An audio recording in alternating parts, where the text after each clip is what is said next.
যারা হলুদ ও পানি দিয়ে ট্রেন্ডিং ভিডিও করেছেন তারা সাবধান হয়ে যান। এই ব্যাপারে ইসলাম কি বলে এটি মুসলমানদের জানা অত্যন্ত জরুরি। যারা এই ভিডিও করেছেন তারা কি ভুল করছেন তা জানতে পারবেন আজকের ভিডিওতে, যেখানে কোনো কিছু বের হলেই সেটা ট্রেন্ডিং এ চলে যায় ও মানুষকে খুব দ্রুত বশ করে ফেলে। সেখানে দাজ্জালের ফিতনা আপনার জন্য খুবই সহজ হয়ে যাবে। প্রিয় দর্শক, আর কেউ যেন হলুদ ও পানি দিয়ে এই ট্রেন্ডিং ভিডিও না করে, অবশ্যই সচেতনতার জন্য ভিডিওটি শেয়ার করে দিবেন এবং আপনি এই ভিডিও করেছেন কিনা সেটা অবশ্যই কমেন্ট করে জানাবেন। তো চলুন বেশি কথা না বলে জানিয়ে দেই হলুদ ও পানি দিয়ে ভিডিও বানানো সে তান্ত্রিক পদ্ধতির কথা। রাসূলুল্লাহ সাল্লাল্লাহু আলাইহি ওয়াসাল্লাম বলেছেন, তোমরা দাজ্জালের ফিতনা থেকে আল্লাহর কাছে আশ্রয় চাও। কিন্তু আমরা এমন একটি যুগে চলে এসেছি যেখানে এআই থেকে শুরু করে সবকিছুই আমাদের খুব সহজে বশ করে ফেলেছে। কোনো একটি ইহুদি পদ্ধতি বের হলেই সেটা আমাদের মুগ্ধ করে ফেলে। এটি দাজ্জালের জন্য খুব বেশি কষ্টকর নয়। দাজ্জাল আমাদের এমন এমন ফিতনার সম্মুখীন করবে যা দেখে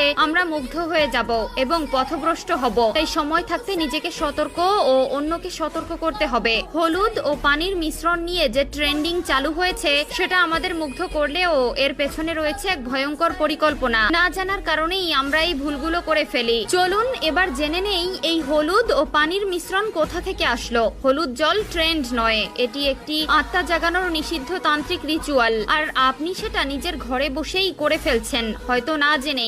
আপনি ভেবেছিলেন কাঁচের গ্লাসে হলুদ জল দিলে সুন্দর একটা অ্যাস্থেটিক ভিডিও হবে, ফিল্টার দাও, স্লো মোশন করো, মজা হবে। তাহলে শুনুন, আপনি যা করছেন তা হচ্ছে এক পুরাতন তন্ত্রের সংকেত, যা প্রেত লোকের আত্মাদের কাছে দরজা খোলার আহ্বান হিসেবে বিবেচিত হয়। প্রাচীন এক রিচুয়ালে বলা হয়েছে হলুদ প্লাস জল প্লাস কাঁচ তমসা দারোহণ, অর্থাৎ অন্ধকার থেকে আত্মার আগমন। এই রিচুয়ালের তিনটি স্তম্ভ: 1 কাঁচ, আত্মার প্রবেশ পথ; 2 জল, আত্মার চলাচলের মাধ্যম; 3 হলুদ, আত্মাকে আহ্বানের সংকেত। আর আপনি সেই আহ্বানকারী। হ্যাঁ, আপনি ডাক দিয়েছেন, যদিও আপনি তা জানেন না, কিন্তু তারা জানে কে ডেকেছে। এরপর কি হয়? প্রথম দিন মনে হবে কিছু একটা ঠিক হচ্ছে না। দ্বিতীয় দিন ছায়া দেখবে অথচ কেউ থাকবে না। তৃতীয় দিন আয়নার দিকে তাকাতে ভয় লাগবে।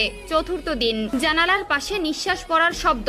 পঞ্চম দিন মাথা ভারী, ঘুম উধাও, শরীর দুর্বল। সবচেয়ে ভয়ঙ্কর ব্যাপার, এই রিচুয়াল একবার চালু হলে কেবল রুকিয়া ও বিশেষ কিছু আমল দিয়েই বন্ধ করা যায়। আর আপনি যদি এই ভিডিও আবার বানান, প্রতিবারই নতুন এক ছায়া, নতুন ভয়াবহতা আপনার দিকে ধেয়ে আসবে। ইসলামের দৃষ্টিতে তোমরা শয়তানের পদাঙ্ক অনুসরণ করো না, নিশ্চয়ই সে তোমাদের প্রকাশ্য শত্রু। সূরা বাকারা আয়াত 168। ভাই ও বোনেরা, সোশ্যাল মিডিয়ায় ট্রেন্ড সবসময় নিরাপদ নয়। অনেক কিছু আছে যা মজা নয়, বরং আত্মার সাথে জড়িত অশুভ আহ্বান। সুতরাং আল্লাহ তাআলা